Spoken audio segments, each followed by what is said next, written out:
అందరికీ నమస్కారం. నిన్న అశోక్ బాబు గారు, ఏపీ ఎన్‌జీఓ మాజీ అధ్యక్షులు, మాజీ ఎమ్మెల్సీ అశోక్ బాబు గారు ప్రెస్‌తో మాట్లాడుతూ పచ్చి అబద్ధాలు మాట్లాడారు. అంటే ఆయన అంతకుముందు ఎన్‌జీఓ ప్రెసిడెంట్‌గా ఉండగా కొద్దిగా హుందాగా ఉండేవాడు. మళ్ళీ రాజకీయాలు లేకపోయినాకనో, ఆ పార్టీలో చేరినాకనో ఏమో గాని పూర్తిగా అబద్ధాలు దిగజారి మాట్లాడడం, అబద్ధాలు చెప్పడం అలవాటైంది ఆయనకు. ఆయన చేసిన ఆరోపణ ఏంటంటే, నేను బద్వేలు, మైదుగురు, కడప, పొద్దుటూరు డిపోల్లో వైసీపీ జెండాలు పట్టుకొని వైసీపీ పార్టీకి ఓటేయమని చెప్పి తిరిగి ఉద్యోగులందరి దగ్గరికి తిరిగి వైసీపీ పార్టీకి ఓటేయమని చెప్పి ప్రచారం చేసినా అని చెప్పి ఆయన చెప్తున్నాడు. నేను ఈ సందర్భంగా సవాల్ చేస్తున్నా. నేను వైసీపీ జెండా పట్టుకున్నట్టు కానీ, నేను వైసీపీకి ఓటేయమంటట్టు కానీ ఒక్క వీడియో కానీ, ఒక ఫోటో కానీ ఏమన్నా ఉంటే ఒకటి చూపించండి. ఏం చేయకపోయినా మా మీద ఇలాంటి అసత్య ఆరోపణలతో, అబద్ధాలతో ఎలాంటి రుజువులు లేకపోయినా చర్య తీసుకున్నారు కదా. మళ్ళీ మీరు చేసింది ఏంటి? మీరు ఏపీఎన్జీఓ అధ్యక్షుడు ఉండగా కర్ణాటకకి వెళ్ళి అక్కడ బీజేపీ, అంటే మన రాష్ట్రానికి సంబంధం లే, మనకేం సంబంధం లేకపోయినా పక్క రాష్ట్రానికి వెళ్ళి పక్క రాష్ట్రంలో బీజేపీని ఓడించమని చెప్పి ప్రచారం చేసిండ్రు. అందుకు సంబంధించిన ఆధారాలు లేవా? నేను పంపిస్తా, వీడియో ఉంది స్పష్టంగా. మీరు అసలు బీజేపీకి మనకేం సంబంధం, మన రాష్ట్రంలో బీజేపీ పార్టీనే లేదు. కానీ ఎందుకు పోయిన మీరు ఆ రోజు? ఇక్కడుండే ముఖ్యమంత్రి గారికి బీజేపీకి మధ్య వైరం వచ్చింది కాబట్టి వెళ్ళిపోయారు మీరు. అంటే మీరు ఈ రాష్ట్ర ప్రయోజనాలకు సంబంధం లేకుండా ముఖ్యమంత్రి గారి యుగో కోసం ఆ రోజు పోయి ప్రచారం చేసిండ్రు కర్ణాటకలో బీజేపీ ఎన్నికల్లో, బీజేపీని ఓడించండి అని చెప్పి. అలాంటి మీరు నా గురించి మాట్లాడడం మీకేమి సిగ్గనిపించడం లేదా అశోక్ బాబు గారు? ఇలాంటి మాటలు, తప్పు మీరు చేసి మేమేం తప్పు చేయకపోయినా, ఎలాంటి ఆధారాలు లేకపోయినా మా మీద అసత్య ఇష్టం వచ్చినట్టు మాట్లాడడానికి మీకేం సిగ్గనిపించడం లేదా? అసలు రాజకీయాలను, ఉద్యోగులను రాజకీయాలకు వాడుకునింది మీ పార్టీ కదా? 2014-19 మధ్య ఏం జరిగింది? మీరు ఢిల్లీలో ఉద్యోగులను తీసుకెళ్లి నల్ల చొక్కాలు వేసి ధర్నాలో కూర్చోబెట్టి బీజేపీని, ప్రధానమంత్రి మోడీ గారిని తిట్టించలేదా? బీజేపీని రాష్ట్రం నుంచి తరిమి కొడతామని ఉద్యోగులతో చెప్పించలేదా?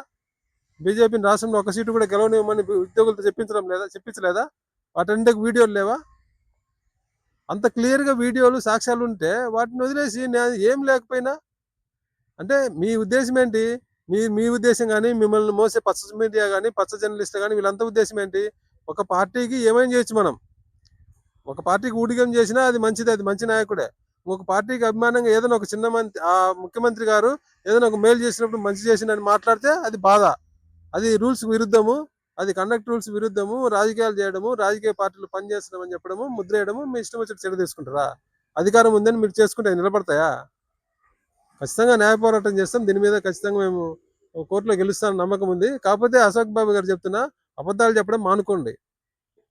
మీరు కూడా అబద్ధాలు చెప్తే ఎంప్లాయీస్ గురించి ఏం చెప్తున్నారు? మీరు 30,000 కోట్ల బకాయిలు ఉంటే 20,000 కోట్లు పేమెంట్ చేసినామని చెప్తున్నారు. ఎవరికి చేసిండ్రు చెప్పండి, డీటెయిల్స్ ఇవ్వండి. మేము అడుగుతున్నాం కదా, ఆర్టీ యాక్ట్ కింద అడిగినా ఇవ్వడంలే మీరు. మామూలుగా వదిలిపెట్టండి, ఆర్టీ యాక్ట్ కింద అడిగినాము.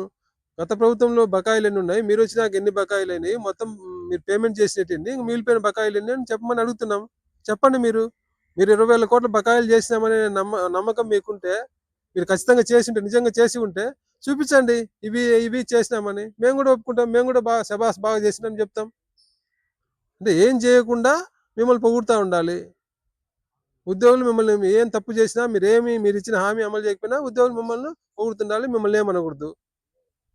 నేను ఛాలెంజ్ చేస్తున్నా, మీరు ఒక్క హామీ, మీరు ఎన్నికల్లో 2024 ఎన్నికల్లో కూటమి ప్రభుత్వం ఉద్యోగులకు ఇచ్చిన హామీల్లో ఒక్క హామీ అమలు చేసిందేమో చెప్పండి.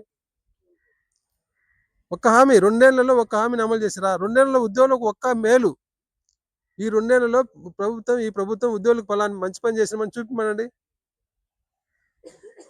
అలాంటి మీరు కూడా ఎంప్లాయీస్ గురించి మాట్లాడడము, నా మీద నిందలేయడము మీకేమి అనిపించడం లేదా? అంటే ఎంప్లాయీస్ అంత అమాయకులు అనుకుంటున్నారా? మీరేం చెప్పినా నమ్మేసి, మీరేం చెప్పినా అదే నిజమని నమ్ముతారనుకుంటున్నారా?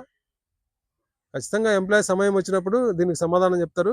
ఆయన ఇంకొకటి కూడా పర్సనల్గా, వ్యక్తిగతంగా నా మీద కూడా ఆరోపణలు చేసిండు. నేను హౌసింగ్ సొసైటీ ప్రెసిడెంట్గా ఉన్నప్పుడు అవకతవకలు చేసినా, ఖాళీ స్థలాలు అలాట్ చేసినా, ఖాళీ స్థలాలు అమ్ముకున్నా అని.